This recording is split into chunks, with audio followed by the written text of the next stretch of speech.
So dear learners, कैसे हैं आप सभी। यूपीएससी की जब कोई तैयारी करता है तो क्या रहता है, बुक कैसे पढ़ें, कौन सी पढ़ें, कब पढ़ें, एनसीईआरटी ओल्ड लें कि न्यू लें, ये भी रहता है। तो देखो, एनसीईआरटी मैं आपको बोलूँगा जो 2018, 19, 20 तक जो आई हैं, 22 तक मान लो, 22 तक वाली, उन्हीं को पढ़ो। उसके आगे की मैं बोलूँगा नहीं, ठीक है, क्योंकि यार आपको भी मालूम है क्यों नहीं पढ़नी है। और कोई भी बुक पढ़ो आप, ठीक है, पहले क्लास कर लो, उसके बाद बुक पढ़ो। मैं आपको पहले बताया हूँ, पहले पीवाईक्यू करो फिर क्लास करो। क्लास में जब टीचर से चीज़ें क्लियर हो जाए उसके बाद बुक पढ़ो। हाँ, ना तो हम लोग को क्या होता है, स्कूलों में सिखाया जाता है बेटा ये पढ़ के आना कल तुम, ये कल पढ़ के आओगे तुमको ज़्यादा समझ में आएगा। और हमारा दिमाग वही सोचता है कल पढ़ के जाएंगे तो हमको मालूम ही नहीं क्या चल रहा है, तो हम कैसे पढ़ के उसको जान डालेंगे जी। हाँ, बल्कि ये है कि अगर कोई आपकी एक आध दो क्लास बैक हो गई, लेकिन आपने तीसरी चौथी क्लास कर ली, उसके बाद आप बुक पढ़े और पहले के भी टॉपिक को पढ़ लिए बुक से, तो एक बार आपको समझ में आ जाएगा, ठीक है। तो रियलिस्टिक वे में चलो, ये नहीं सोचना है ऐसे होगा ऐसे होगा। जो दिमाग में धारणाएं बनी हुई उनको छोड़ो, मैं सही बता रहा हूँ, उसको छोड़ दो। दिमाग में धारणाएं बनी हुई हैं उसको छोड़ो, और जो रियलिस्टिक है, जो सही है, उसमें जाओ। ज़्यादा फैंटेसाइज मत करो चीज़ों को, ज़्यादा एकदम रोमांटिक नहीं बनाना है। ये पेपर है, ये क्रैक करना है, बस यहीं तक रखो।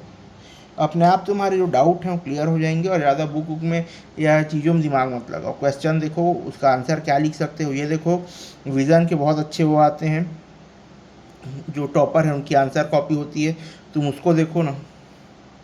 जब तुम उसको देखोगे तुमको समझ में आ जाएगा कि तुमको अपने आंसर में डालना क्या है। तुमको देखो लिखना आता है, तुम देखो चीज़ को देख के समझ जाओगे कि डालना क्या है अपने आंसर में, ठीक है। तो तुमको ये भी समझ में आएगा कि बुक क्यों पढ़ना है। बुक इसलिए पढ़ना है ताकि आप लिखना सीख सको। बुक में जिस फ्लो में लिखा है ना, उस फ्लो में आप लिख सको। बुक इसलिए पढ़ने के लिए बोला जाता है यूपीएससी में, या कोई भी एग्ज़ाम हो, बुक पढ़ो। बुक पढ़ने का अलग ही वो है महत्व, इसलिए बोला जाता है, ठीक है।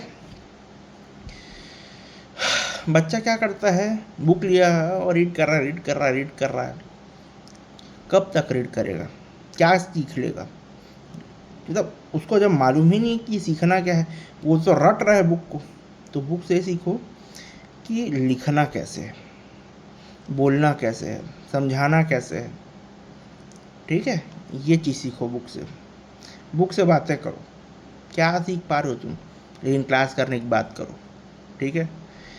बाकी साहित्य पढ़ो, बिल्कुल पढ़ो, साहित्य पढ़ो, और चाहे किसी टाइप का साहित्य पढ़ लो, है ना, अश्लील साहित्य छोड़ के, क्योंकि वो गंदा रहता है भाई, वो पढ़ना ही नहीं चाहिए, क्योंकि वो दिमाग को गलत डायरेक्शन में लेके जाता है, गलत तरीके से डोपामिन रिलीज होता है वहाँ पे। तुम अच्छी अच्छी किताबें पढ़ो ना, जो किताबें जिससे तुमको सीख मिल रही है। जैसे अभी राम राज्य है, आशुतोष राणा की, मैं वो बुक लिया हूँ, काफ़ी अच्छी बुक है, काफ़ी ज़्यादा अच्छी बुक है। ऐसी बुक्स पढ़ो। बाकी ठीक है ना। और अगर कोई डाउट रहे तो आप बिल्कुल कमेंट सेक्शन में पूछ सकते हैं। और